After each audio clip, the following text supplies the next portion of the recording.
une question toute simple pour commencer, mais d'où vous vient l'origine de cette histoire? Eh bien, j'ai toujours été passionné d'une part par la photographie et d'autre part, par le destin de femmes.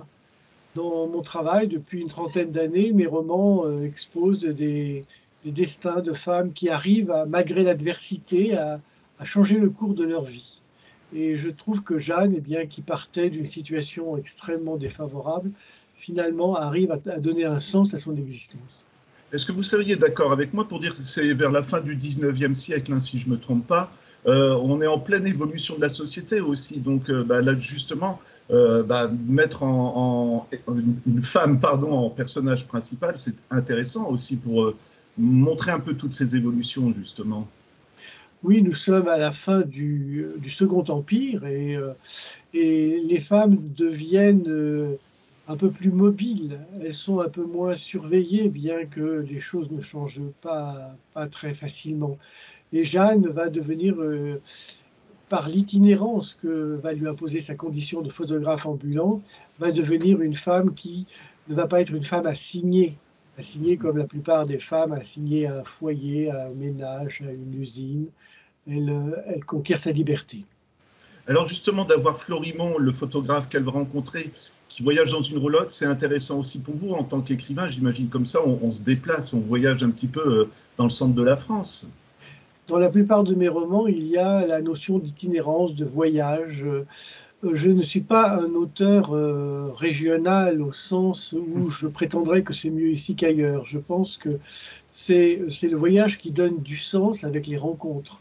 Et je trouve que eh bien, c'est assez romanesque d'imaginer ce vieil homme, cet homme vieillissant, disons, et cette jeune fille dans une roulotte, allant de village en village, de ferme en fête, en foire, et proposant à des gens qui n'avaient jamais été photographiés de l'être pour la première fois de leur vie, de leur histoire.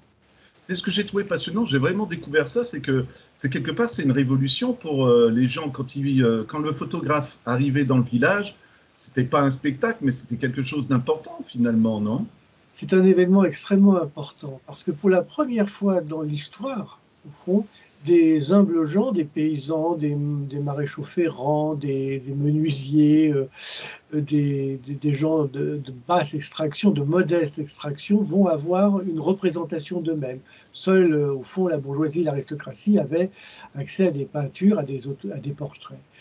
Et au fond, je crois qu'ils vont découvrir quelque chose de grand qu'ils portaient en eux et sans le savoir. Ils vont voir la beauté de leurs femmes, ils vont voir la puissance et la détermination des hommes, et l'inverse également. Ils vont se rendre compte qu'ils sont dignes d'intérêt et on les voit bien quand ils posent devant leur pas de porte, devant leurs outils. On voit qu'ils posent avec un regard qui a l'air d'interroger l'éternité. Et ça, c'est passionnant. C'était comment, c'est pas si, c'est se montrer socialement, se faire reconnaître, parce que la photo, quand on reçoit du monde, j'imagine que c'était dans la pièce principale, non? Alors ces photos, elles avaient une double destination. C'est d'abord une photo à destination de sa famille et Mhm. on fait le pari que dans une, deux, trois générations, on regardera encore ces photos et on mettra un visage sur le nom d'un aïeul. Et puis aussi, il y a une photo du paraître, une photo que, par exemple, revendiquent les propriétaires de maisons patriciennes qui vont faire photographier Oui. leur demeure avec l'espoir d'ajouter à leur grandeur. Ce que je trouve passionnant, encore une fois, c'est le côté, comment on va dire, pour Jeanne, elle découvre, comment on va dire, une façon d'observer autrement. Moi, il y a une scène, enfin une scène, oui, ça, on peut dire comme ça, que je trouve très intéressante, c'est quand Florimond lui demande de faire mettre la pause à un couple, et elle les observe, et c'est quasiment une étude psychologique quoi, qu'elle fait. C'était ça aussi, non, la photographie? Oui, c'était ça, parce que Jeanne, au fond, a de l'empathie pour ces sujets. Elle les regarde, elle voit ce couple, ce jeune couple, Voilà. cette jeune femme rentrée brue, comme on disait, dans une famille dure. Elle est rentrée brue et dans de mauvaises conditions puisqu'elle était enceinte. Elle voit au fond la morosité là, de cette jeune femme, elle voit la crainte, elle voit l'incompréhension déjà qui se dessine au sein du couple, elle voit le mari avec une espèce d'esquisse de violence vis-à-vis Mm. de sa l'accompagne, qui l'exaspère parce qu'elle est intimidée. Et sa position de femme permet à Jeanne, peut-être l'instant d'un cliché, de les réunir. Et ça m'intéressait. Au fond, c'est le propre de l'artiste que Voilà. de faire un pas de côté par rapport au réel et de ne pas être totalement happé par les contraintes de la réalité et de pouvoir dire, eh bien, en conscience, je pense observer cela. Et ça, c'est intéressant parce que vous parlez artiste. Florimond, si je ne me trompe pas, lui ne se considère pas comme un artiste. Et c'est quelque chose d'intéressant parce que finalement, on l'attend vraiment comme une vedette, il faut être honnête. Je veux dire, Oui, il va tous les ans dans les mêmes villages, donc on l'attend. Mais oui. lui, pour lui, c'est qu'un métier ou qu'est-ce que vous diriez? Jeanne, plus tard, elle, moi, je pense qu'elle va évoluer plus vers le côté artistique, justement. Oui, c'est ça, on est sur la ligne de partage de la notion d'artisan et la notion d'artiste. Voilà. Je crois que la photographie est à la fois un état d'artisan, de faiseur, en fait, de fabricant, et qu'il y a quand même une parcelle d'artiste chez tout photographe. Et c'est ce que va développer au fond Jeanne. Elle va aller au-delà de la pratique de Florimond, elle va la dépasser, cette pratique, elle va dépasser, elle va devenir elle-même finalement une artiste que j'espère accomplie. Voilà. Voilà. Parce que si vous voulez bien, moi, il y a quelque chose de très émouvant. Il y a plusieurs choses. C'est le côté quand ils sont amenés à prendre en photo une petite fille qui est morte. Oui. Et je crois, c'est un vilain mot ce que je veux dire, mais il me semble que c'était assez à la mode à l'époque, non? Pour pas oublier la personne décédée, quoi. La photographie post-mortem était très à la mode et cette mode venait des États-Unis. D'accord. Donc, à cette époque, la photographie était très à la mode de post-mortem, mais posait la question de savoir l'identification de ce temps sur lequel on avait pris ce cliché, parce que pour les uns, c'était un temps de vivant, pour les autres, pour l'autre, en quelque sorte, c'était un temps de mort. Cette jeune fille qui est morte dans son lit, entourée de sa famille, est la seule qui sera parfaitement nette sur le cliché. Et c'est extrêmement troublant parce qu'au fond, ça repose la question de la limite entre la vie et la mort, et puis aussi cette illusion de ces parents qui ont voulu recréer une dernière scène qui n'a jamais eu lieu. Voilà. Autre technique, moi que je trouve, c'est un peu comment à l'après-vert, je ne sais plus comment on dit, mais voilà, L'inventaire, oui. voilà, merci. On découvre aussi bah, les premières cartes postales, les choses comme ça, les photos de fantômes aussi. Et ça, j'avoue, moi, ça m'avait intéressé étant gosse et j'ai découvert finalement que c'était assez simple de faire croire qu'il y avait des fantômes dans une pièce, quoi. Et je ne sais pas si vous voulez le révéler, mais tout ça, c'est les débuts d'une technique. Et oui, c'est quand même artistique tout ça finalement, parce qu'il y a une clientèle qui va attendre aussi derrière. Oui, absolument. Là, on voit la souplesse de cet art qui fait que les photographes s'adaptent à la demande, créent des besoins, ils font apparaître une personne aimée et morte qui va être comme une apparition fantomatique sur un cliché bien réel. Toutes ces manipulations, au fond, présagent de ce qu'est devenu l'art de la représentation aujourd'hui. Oui. Est-ce que c'est un peu comme Méliès si on faisait un parallèle à l'époque ou pas? Oui, je trouve, là, dans ce cas précis, oui, je trouve. Oui, Seulement, Florimond a abandonné cette technique ouais. parce qu'il trouvait que c'était vraiment abusé de la naïveté des personnes. Mais cette technique-là, par exemple, qui consiste à faire apparaître des esprits sur les clichés, était une technique tout à fait répandue. Et d'ailleurs, Jeanne va l'utiliser Voilà. pour dire quelque chose. Voilà, on ne va pas trop en dévoiler parce que c'est très émouvant. En plus, c'est très habile. Justement, quand vous avez créé votre roman, est-ce que vous savez, parfois il y a des romanciers qui m'expliquent qu'ils se laissent guider par les personnages qui ne connaissent pas la fin. Est-ce que vous avez besoin plus d'un plan, de savoir comment ça va finir, justement, ou pas?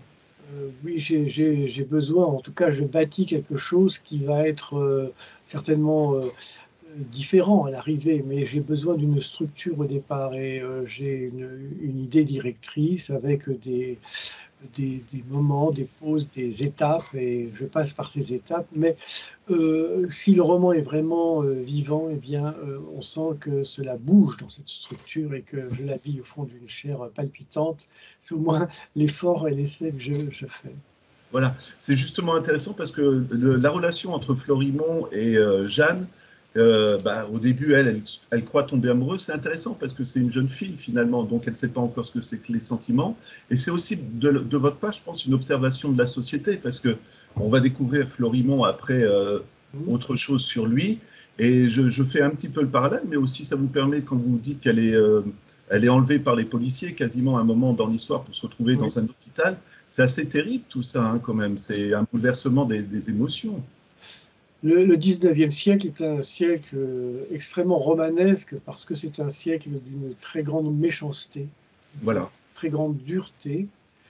Et toutes ces situations-là, ces secrets que portent les uns et les autres, sont des secrets extrêmement lourds à porter à cette époque, et le sont encore peut-être un peu aujourd'hui. Je, je pense que le 19e siècle nous ramène au fond à l'évolution qui a été depuis plus d'un siècle la nôtre.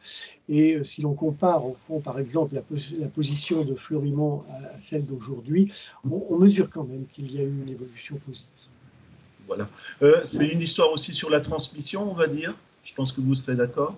Oui, parce qu'au fond, Florimond, qui a un homme qui a une cinquantaine d'années, Jeanne, qui est une jeune fille de 16-17 ans, eh bien, sont dans une position telle que s'ils sont de qualité l'un et l'autre, et ils ont été construits pour cela, eh bien, l'aîné va transmettre à la jeune fille quelque chose qui dépasse même le cadre strict d'une technique et d'un savoir.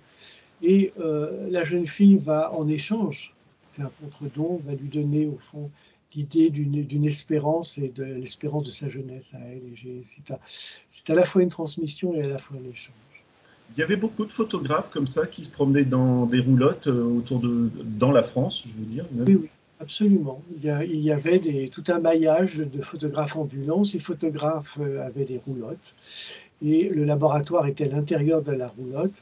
Mais ces photographes avaient en général tous un magasin, un atelier dans une ville pour l'hiver, parce que ces déplacements n'étaient pas réalistes l'hiver. Et d'ailleurs, ils dépendaient énormément de la lumière. Hein, ils prenaient, l'éclairage était un éclairage naturel, la lumière, le soleil leur servait à développer leur plaque. Et donc, l'hiver, eh bien, ils regagnaient une ville avec et leur atelier. C'est ce que Florimond fait. C'était intéressant pour vous justement d'avoir un personnage qui se déplace. Encore une fois, je reviens à l'évolution de la société, mais de Oui. village ou en ville, comme ça, pour vous en tant que romancier, ça vous ouvre des tas d'horizons, quoi, finalement. Oui, parce que mon travail, mes romans, ce sont des romans de l'itinérance. Je suis quelqu'un d'assez sédentaire dans mon village, dans la Creuse, mais j'habite une région, la Creuse, justement, le Limousin, où il y a eu une tradition de migration par les fameux maçons de la Creuse qui ont bâti beaucoup de bâtiments, de rues, d'avenues à Paris, Fort Boyard, Versailles et d'autres lieux exceptionnels, et qui migraient tous les ans, à peu près 9 mois par an, pour revenir en hiver. Donc je suis habité par cette idée que la migration fait partie, au fond, intégrante de nos existences, même si cette migration, dans mon cas, est plutôt de l'ordre du rêve. Est-ce que justement pour les paysages, vous deviez sortir, vous inspirer, parce que vous décrivez vraiment très bien les paysages, mais dans l'esprit d'un photographe. Donc j'imagine quand même qu'il vous fallait quelque chose devant vous pour pouvoir décrire. Eh bien, c'est quelque chose à l'intérieur de moi plutôt. Ce Ah, sont des souvenirs, félicitations. ce sont des souvenirs, des réminiscences. C'est un rapport particulier que j'ai au paysage d'un pays de mon enfance. On a avec le pays de son enfance hein, une relation d'une intimité qu'on ne retrouve pas avec les autres paysages, même si les autres paysages au lieu desquels on peut vivre le long de sa vie sont remarquables, peuvent être remarquables. Mais le pays de son enfance, c'est un pays particulier, c'est un pays singulier qu'on porte en soi toute son existence, avec parfois de la mélancolie. C'est un peu mon cas. Ça sera une de mes dernières questions, Jean-Guy, mais comment on va dire, la dernière, j'ai du mal parfois, mais la dernière scène, en tout cas, elle se sauve et elle est recueillie dans une famille. C'est ça qu'on va dire, parce que ça sera Oui, plus simple. Alors, je recherche le nom, c'est Hector de Servières, voilà, si je ne me trompe oui. pas. Euh, Servière, c'est voilà, la chasse, oui. voilà, sans trop en dévoiler. Et je ne sais pas si vous verrez ce que je veux dire, mais j'ai l'impression que c'est un peu, on dirait un peu Alice au pays des merveilles, quelque part. Parce qu'elle se retrouve dans un château enchanté, Oui. où tout le monde va l'aider. Enfin, moi, je disais ça comme ça, parce que justement, on parlait de violence de la société. Ici, c'est vraiment un refuge pour elle, finalement. Eh bien, elle a la chance d'arriver dans ce château dans des conditions dramatiques, un château dont le maître est Hector de Servières, qui est un homme qui taille large, qui a beaucoup vécu et qui ne s'offusque pas, par exemple, du fait qu'elle soit habillée en homme, ce qui était Oui, absolument interdit à l'époque. Euh, et dans ce château, elle va se construire, je dirais, pour une seconde fois, c'est-à-dire elle va mesurer, au fond, toute la douceur et le raffinement voilà. d'une vie nouvelle, une vie d'aristocrate. Et je crois que ce château va être un des lieux de son initiation, je veux dire, à sa situation de femme accomplie. Je crois que c'est dans ce château qu'elle s'accomplit une fois un peu plus. Mais naturellement, il aurait été simple de faire terminer le roman sur J'allais vous le demander, château voilà. d'Hector de Servières, mais tel n'était pas le destin de Jeanne. Voilà, je voulais vous demander, pour Jeanne, la dernière scène, ça vous semblait naturel, justement, de finir sur cette scène? Eh bien, sans dévoiler la dernière scène, on peut dire que Jeanne, au fond, a marché, a avancé dans sa roulotte jusqu'à un horizon. Et cet horizon, eh bien, dans l'imaginaire de ma région, cet horizon, c'est l'océan.